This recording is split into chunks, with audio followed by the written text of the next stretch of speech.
Welcome to Global Hub Updates.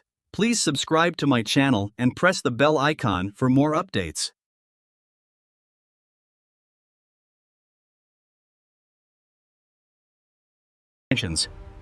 During combat missions, the Skyhawk was used for ground attacks, close air support, and tactical bombing.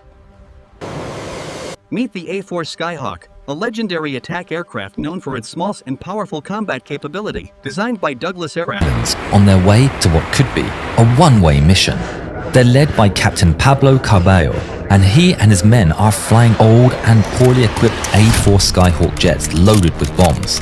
Their mission is to destroy the British ships HMS Coventry and HMS Broadsword. The Argentinians have captured the Falkland Islands, or the Malvinas as they call them, and they need to destroy the ships if they're to hold on to them.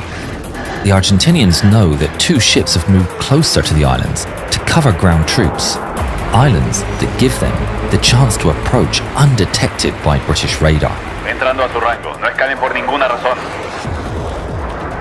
The Skyhawks fly as low as they dare, hugging the contours of the island as they reach the enemy's radar range. The two ships are equipped with advanced anti-air missiles and powerful radars which have been devastating to the Argentinian planes. The only way to evade detection is to stay low. On board HMS Coventry, Captain David Hart-Dyke has his men on high alert. British Special Forces have warned him that the Argentinians have recently launched on a mission, but he's unaware that this time, his ship is the target. 4 detections on the radar screen confirms his worst fears. Full contacts bearing 225, range 30. Captain Hart-Dyke immediately orders a crew to action stations and alarms blare on both ships. And swiftly, the mighty Sea Dart's surface-to-air missiles turn to bear. The Skyhawks, at the same time, approach Pebble Island and hug its contours. With expert flying, the Argentinians become invisible to the British radar, and on the Coventry, the contacts disappear. Contacts lost over Pebble Island. It's precisely what Captain Hart-Dyke feared. Pebble Island is too close. The Sea Darts have a minimum range, so now they'll only be able to fire once, if they're lucky. Hart-Dyke gets on the radio to Broadsword.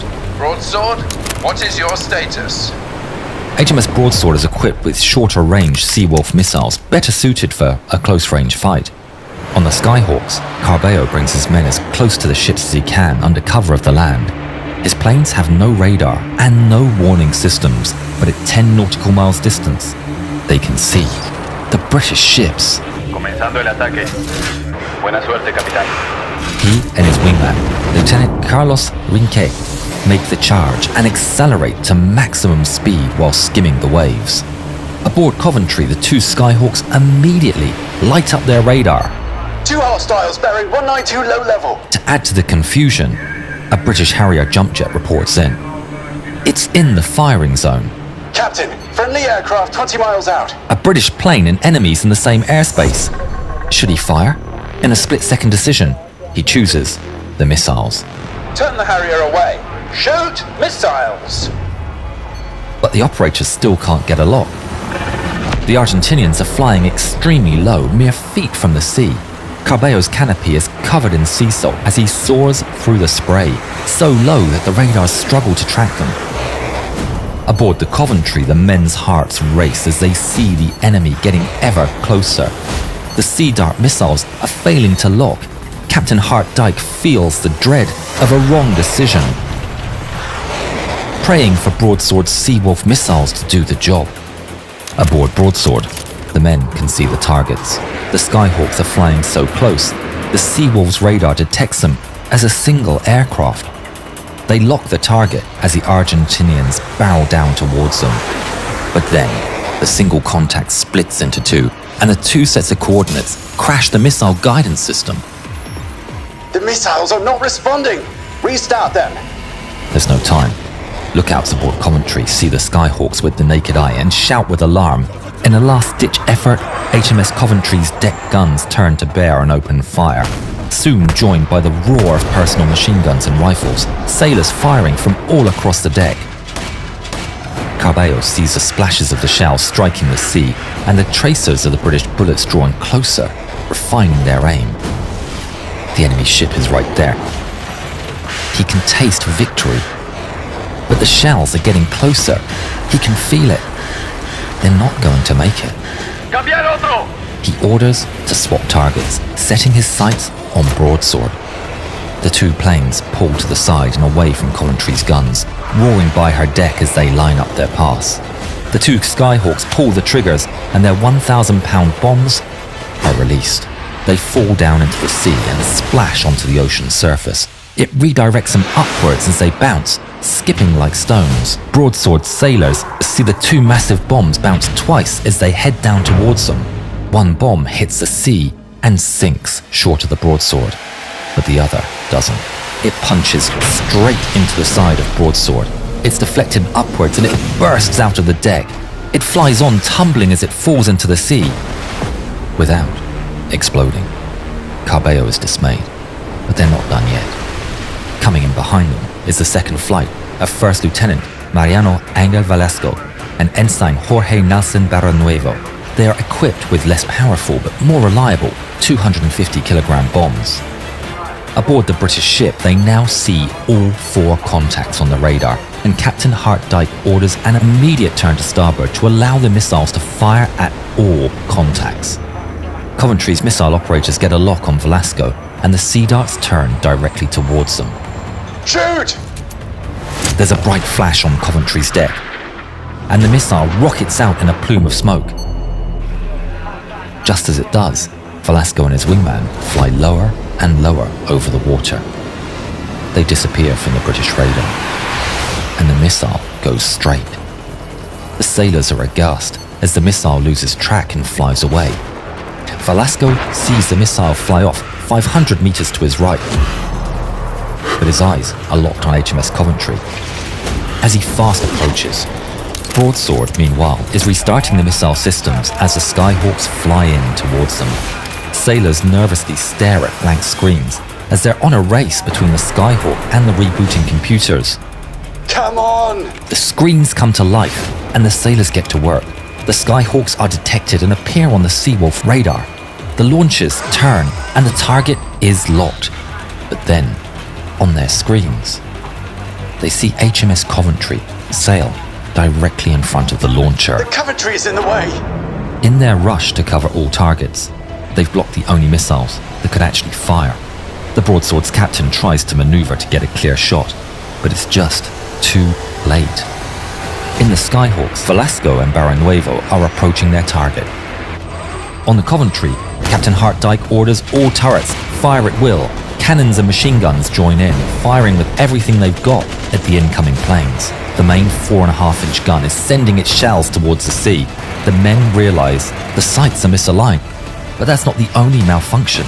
At the same time, the 20mm anti-air gun jams. The men desperately try to fix it as the Argentinian planes close. In a desperate attempt, sailors all across the ship open fire with their rifles. The sea churns and splashes as everything the British have is directed towards the advancing Skyhawks. But it's all too late.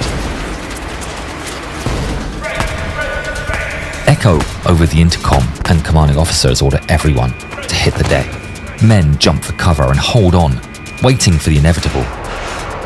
Velasco sees the enemy ship fill his view and pulls the trigger. His A-4's 20mm cannons are unleashed, spraying a volley of lead across the ship's deck and superstructure. He holds the trigger down as long as he can. Then he releases his payload. The bombs fall away, arcing lazily across the air before slamming into HMS Coventry with force. They punch through the hull, the impact echoing through the ship as two almost hollow thunks.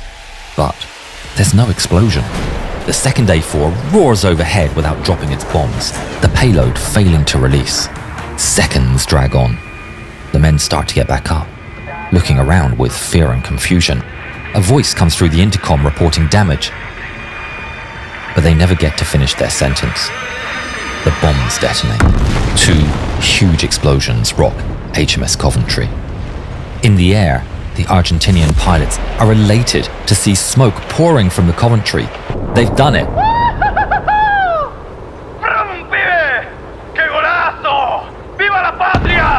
One explosion right under the bridge breaks a massive hole in the side of the ship and destroys the computer room. The fire moves up through corridors and blasts through the operations room, where all the operators and Captain Hart-Dyke were working. The second one explodes in the forward engine room, starting a massive fire and taking out electrical and propulsion power from the ship. Captain Hart-Dyke comes back to his senses. He's surrounded by smoke and destruction. Screams fill the air. He tries to see who's making them, but they appear to come from everywhere and nowhere at the same time. He staggers to his feet and realizes the ship is listing. He attempts to use his intercom, but is completely dead. It's no use. He needs to get out. Captain Hart-Dyke slowly works his way through the smoke and corridors as he listens to the ship groaning and cracking underneath him. He manages, somehow, to find an exit and emerges into the cool air of the South Atlantic. Now on deck, he's filled with concern for his men, but instead of chaos, he's met by an extremely professional evacuation. His team of sailors practiced this and are now springing into action. Men rescue their fellow sailors from the smoke-filled cabins and provide medical attention on deck, as others prepare the survival rafts and help more sailors put on their survival gear. Hart-Dyke feels the deck shift beneath his feet as the hull lists. He's dazed and wounded, and amidst the chaos, he has to sit down on the rapidly listing hull, while others abandon the ship. All but Captain Hart-Dyke. After all the men have gone, Hart-Dyke is alone on the upturned hull of the Coventry. He casts one last look around the smoking ship. He's done his duty. And finally, as the last man board, he enters the last survival raft and drifts away from his command. Due to the professionalism of the British, 170 survivors would be picked up from the water by HMS Broadsword and the British rescue helicopters, but tragically, 19 lost their lives in the battle. All of the Argentinian pilots make it back to base and land successfully. They'd done it, but their victory did not turn the tide of the war. For another great modern air battle, check out this film on when MiG-29s ambushed Eagles in Iraq.